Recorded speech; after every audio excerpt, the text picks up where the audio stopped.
wie praat ek op Sondag aand? Baie welkom in my podcast en baie dankie dat jy saam luister. Ek wil vandag begin deur te verduidelik dat elke gesprek wat ek voer in 2 dele gedeel word. En die eerste gedeelte is gratis beskikbaar vir almal wat wil luister. En die tweede gedeelte van elke gesprek is net beskikbaar vir mense wat betalende lede is van my Patreon klub. Dus as jy dink jy hoor net 'n halwe gesprek, jy is heeltemal reg, want die ander helfte kan jy net na luister as jy na my Patreon blad toe gaan en daar 'n lid word en elke maand 'n klein bedragie geld betaal om na al my podcasts te kan luister. Vandag gesels ek met Elisabeth Wasserman. Dit is natuurlik die skepper van Mevrou Smit. Ja, ek dink baie van die mense wat na my podcast luister is wel bekend met Mevrou Smit en al haar doen en late. Maar Elisabeth was en is nog steeds baie jare lank ook 'n jeug- en kinderboekskrywer. En in die eerste deel van die gesprek gesels ons veral oor haar kinderboekwerk en 'n klein stukkie oor Mevrou Smit. En sy vertel hoe dit gebeur het dat sy besluit het om 'n knussie, ja, dit is wat 'n comfy crime of 'n cozy crime in Afrikaans genoem word. Ja, hoe dit gebeur het dat sy 'n knussie geskryf het. Lekker luister.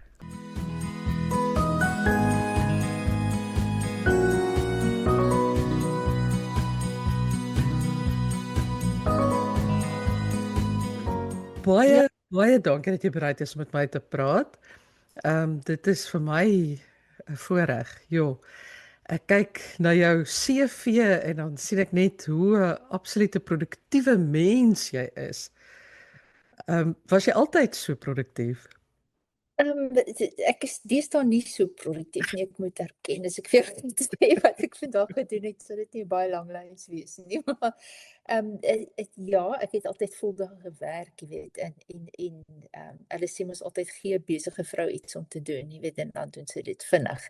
So ek is 'n baie geroutineerde mens, soos my hond vir jou sal sê. Hy weet ek's op 'n sekere tyd van die dag doen ek 'n sekere ding. En dit help natuurlik produktiwiteit as jy 'n roetine het. Maar ek is baie rustige deesdae en as jy eers begin om te ontspan, dan is dit ook 'n kettingreaksie. Baie negatiewe produktiwiteit. Hoe lank woon jy al in Nieu-Seeland? Want in die tyd, as ek nou so vinnig kyk, het jy in elk geval 4 Mevrou Smit boeke geskryf en 'n nuwe speurhond Willem ook. Ja, die eerste speurhond, Mevrou Smit was nog in Suid-Afrika gewees. Okay. Ja, ek moet tel 1, 2, 3 dan seker van ek is 3 jaar. Ons is amper 3 jaar hier. En ek het aangegaan met Mevrou Smit se storie. Ek onthou ek het nog voorlaaste speurhond Willem klaar gemaak die redigering aan hierdie kant en is nog een splinternuwe een hier geskryf. Maar ek moet sê ek dink ek begin nou 'n bietjie stadiger raak. Ek het 'n bietjie spoed verloor. Kyk, dit is nie net dat ek van land verander het nie. Ek het ook opgehou werk. Ja. Ek het ek sê altyd uitgetree eerder as afgetree, jy weet, maar so dit was 'n baie groot verandering in roetine ook. So my suster het vir my gesê ek moet nie dit misgis dat dit vir my so lekker hier is omdat dit so wonderlike land is nie. Dit is ook omdat ek opgehou werk het. So dit is seker waar. Dis baie lekker om hier te bly. En deel van dit is seker ook die vryheid wat ek nou het, omdat ek nie vasgevang word op die verkeer in die N1 op pad Kaapstad toe en in 'n kantoor moet sit en al daai nie. So dis dubbel lekker, ja. 'n Idee wat ek altyd kry is dat dit nogal 'n land is met stories. Nie dat Suid-Afrika nie stories het nie. Suid-Afrika is ook 'n Ja, wonderlike land kyk, van stories. Suid-Afrika is vol stories. Ek het nog nie al die stories hier ontdek nie. Daar's nog te veel stappe wat ek deurgaan om myself hier in te burger. Ek ontdek nog op hierdie stadium meer die natuur O ja. wat ongelooflik mooi is. Dis die mooiste plek. En ek vind nog my voete. Ek begin die mense ken en ek dink om hulle stories uit hulle uit te kry is 'n fase waarna ek uitsien. Ja, ek woon al baie lank in Nederland, 22 jaar. Mm. En dit voel vir my elke jaar wat ek langer in Nederland bly, dryf ek half en half verder weg van Afrikaans. Dit raak vir my al hoe moeiliker om die realiteit van Afrikaans vasgevat te kry. Het jy al so ervaring of nog nie regtig nie? Met ja, dis 'n skrikwekkende gevoel nogal. Ek raak bang daarvoor. Ek is bang my greep op die taal raak irrelevant, jy Ja. weet, en my greep op die stories, want ek skryf nog steeds oor Suid-Afrika, nee, raak ook irrelevant. Dis 'n groot vrees wat ek het. Ek weet nog nie hoe om daarmee te werk nie. Ek moet raad vra by jou, dink ek.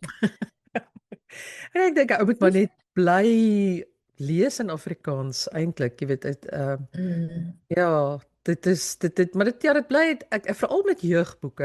Ek weet nou nie van volwasse romans nie. Dit het ek nou nog nooit geskryf nie. Maar met die jeugboeke weet ek nie meer hoe die kinders praat nie. En ek weet ook nie of ek sou geweet het as ek nog in Suid-Afrika was nie, maar ek glo nou diep in my hart dat ek sou geweet het hoe kinders praat in Suid-Afrika. Maar ja, so dit is vir my so 'n klein bietjie 'n ontnugtering. Ja, dit ek het gedink mens kan dit dalk oorkom met die tipe stories wat jy skryf. Jy weet Mm. dat mens meer fantasie skryf en meer 'n nuwe werklikheid probeer skep met wat jy skryf as om weer te gee. Want ek dink mens kan lei trap as jy nie op die vloer is nie, maar ek het dit gevind soos my kind groter geword het en ek begin minder kontak hê met jong mense en Ja. nou ook, jy weet, ek doen nie meer die skoolbesoeke wat ek gedoen het toe ek daar gewoon het nie. Um dan raak ek bewus daarvan ja, dat dit glip. Maar ek begin dink daar is sekerlik alternatiewe. Jy weet, as ek nou kyk na wat Tolkien gedoen het, byvoorbeeld, want hier is Lord of the Rings nogal redelik onder mense neus. Jy weet, ek is seker jy kan 'n wêreld skep wat interessant sal wees, al is dit nou nie presies dieselfde wêreld wat 'n kind mee bekend is nie. Ek hoop maar dis 'n moontlikheid. Want 'n speelrond Willem gaan nog voort, hè? Hy's nog nie klaar afgehandel nie. Ek sal met my uitgewer moet praat, maar jy weet, elke keer dink ek Speron Willem is nou klaar en as ek weer sien dan is hy op reis en dit gebeur net. En die hond wat is soos 'n metronoom blaf, is dit ook van dieselfde ras as wat Willem oorspronklik was? Dis 'n goeie vraag. Die idee was om 'n hond te kry soos Willem, want Willem was 'n groot ster en toe hy ons verlaat het, was dit 'n geweldige groot leemte. En die familie wou so gou as moontlik daai leemte weer vul. Ek was half meer traag, maar en toe kry ons nou vir Sherlock. Hy is ook 'n soort van 'n spaniel, maar jy kan nie 'n ander persoonlikheid groter wegkry van Willem nie. Willem was wys en rustig en eiesinnig. Sherlock is 'n bondel energie. Hy is ook eiesinnig. Dis omtrent die enigste ding. Heeltemal 'n ander karakter. As wat ons liewe Willem was. Nie minder bemind nie, jy weet, ek sê altyd vir mense, want hy is 'n redelike bederfde en stout hond. Hoe stouter hy is, hoe liewer het ons hom, ons het hom maar lief met al sy foute. Want hy het in 'n groot leemte ingestap en hy was dadelik verskriklik bemind en hy weet dit, jy weet. Hy speel 'n klein rolletjie in Speelrond Willem in Australië. Okay. Speel hy Willem se seun, en ek dink hy nee, ek dink nie soos ek onthou, hy het ook 'n soort van 'n dubbelrol wat hy speel en hy sluit aan by 'n klomp dingoes en wilde diere in die Australiese outback en ek weet hy byt iemand. Glad nie so gebeneer daai Sherlock nie. Nee, hy is baie meer 'n man van aksie. Het jy destyds was dit Willem wat aanleiding gegee het tot die boeke of het jy eers die stories gehad en toe later gedink nou ek gaan ons Willem die naam van die karakter gee? Dit was Willem, jy weet, dit was my kind se hond of ons huishond. En ek het hom die stories rondom hom gebou. En ek dink definitief sy karakter was die inspirasie vir die tipe storie wat ontwikkel het. So die hond Willem was baie gemeng in my kop, jy weet, met die storie self. En wel, hy was net 'n gewone hond, maar jy weet, ek het hom definitief in my kop uitgebou tot iets meer. En hy was 'n waardige karakter vir dit. En so Willem, leef hy nog steeds met die ja, stories. Maar ja, skus, val ek jou nou hier nader die nee, rede. nee, ek het net 'n Maar bygedagte. Willem en El hou daarvan om te reis. Uh, ek wonder altyd, kom die inspirasie nadat jy self 'n reis gemaak het of is dit reise wat jy eerder gehad het of hoe besluit jy waarheen jou karakters reis? Die stories ek het baie gereis op daai stadium van my lewe aan die begin van die Willem stories vir my werk. En ek het die stories geskryf elke keer waar ek was, jy weet, so behalwe nou op die ruimtestasie wat ek nie vir my is nie. Daar's nog 'n kans. Ja, ja, ek twyfel. So ek het probeer om die stories altyd te skryf terwyl ek op 'n plek was en later het ek eintlik doelbewus begin reis om die stories te skryf. O, Weet, lekker. soos Spiron Willem in New York was 'n verskoning om weer New York toe te gaan. Ek het op 'n stadium was ek daar 'n paar keer vir my werk, maar toe ek die spesifieke storie geskryf het, het ek net gegaan vir die lekker en vir skryf.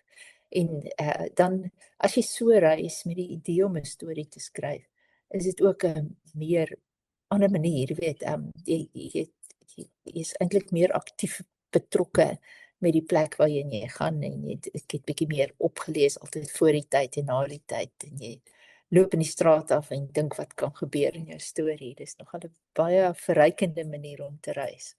Ja, ek kan dink. Vir die luisteraars wat dalk nou nie so bekend is met jou kinder- en jeugverhale nie. Wil jy net vertel wat se werk het jy gedoen? Jawel, ek wou nog altyd stories skryf, sê ek altyd vir almal vandat ek klein was. En ek het voor die keuse gestaan, jy weet, moet ek probeer tale of journalistiek of iets studeer of moet ek iets gaan studeer? En ek het die idee gehad, miskien moet ek die wêreld goed leer ken sodat ek iets het om oor te skryf. So ek het daai vurk in die pad gekry en gekies vir lewensondervinding en daar's niks beter as medies wat dit kan doen nie. So ek het gaan medies studeer en ek het 'n ruk lank as 'n ongevalle dokter in trauma-eenhede gewerk en toe het ek gaan spesialiseer in patologie in infektiewe siektes spesifiek. So dit was die grootste deel van my loopbaan tot op die einde was ek 'n patoloog in kliniese mikrobiologie en infeksiesiektes. Maar jy sê nou jy's 'n Baie baie lekker loopbaan. O ja, ek Mm. kan dink. Maar jy sê jy's 'n gestruktureerde mens, want ek kan my nou voorstel, jy weet, ek is so lui. 3 dae onderwys is al vir my te veel werk. Hoe hou jy al die balle in die lug as jy jy weet, 'n huishouding het en Ja, 'n baie uitdagende werk. Ek bedoel, dis nou nie asof jy die wêreld se tyd gehad het nie. Wanneer skryf jy dan? ek is nou nog in die gewoonte en ek skryf vroeg in die oggend as almal slaap. So ek is nog steeds nou het ek al 3 jaar lank nie meer 'n patoloog is nie, staan ek nog steeds al 5 in die oggend op en skryf vir 2 ure lank. Dis wanneer my brein op daai kreatiewe rad kan funksioneer. Maar jy weet dit was nog altyd vir my 'n teenvoeter. My werk is baie verbeeldingloos geweest eintlik, jy weet, en baie streng in sekere formate wat en algoritmes wat jy moet volg. Ek dink AI gaan dit deesdae vir my kan doen, so ek het betyds pad gegee. Maar Jy weet dit was baie formele werk, baie noukeurige werk en alhoewel dit toe ek in die akademie was, navorsing is vir my baie kreatief. Maar van die kliniese werk was nie so kreatief nie. Jy moet die regte ding doen. Daar's net een ding om te doen en dis die regte ding, jy weet. So die skrywery en die wilde verbeelding dit was 'n teevoet en dit het balans in my lewe gebring en dit was lekker en dit het my laat ontspan. Dit help. Ja, ja. Ek het jou skryfwerk leer ken deur Anna Atoom. En ek het altyd gedink dit was stories waarin jy jou kundigheid baie mooi oorgedra het aan kinders. Dit wou ek net gesê het. Ek dink dalk met die ander stories het jy meer avontuurlustig geraak en daar is aspekte van jou beroep en maar ek dink Anna Atoom was die digste by wat jy gedoen het as vir 'n werk. Ja, ek is 'n onderwyser seker in my hart. Ek geniet dit. Ek het baie klas gegee vir dekades lank kan ek omtrent sê vir die mediese studente en dit is my lekker om iemand iets te leer en miskien selfsugtiglik in die proses leer jy jouself ook beter om iemand te kan leer. So daai proses van dinge verduidelik en 'n verstaan kry is vir my belangrik. Ek haat dit om foute net te memoriseer of vir my studente te sê, weet dit net, jy weet, ek wil goed verduidelik. En ek het 'n manier probeer kry in die stories om wetenskap interessant te maak en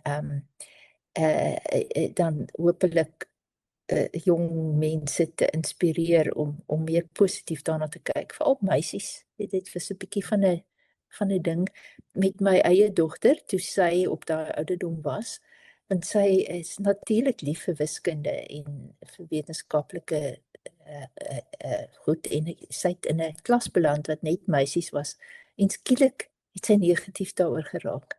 Iewers het iets skeef geloop.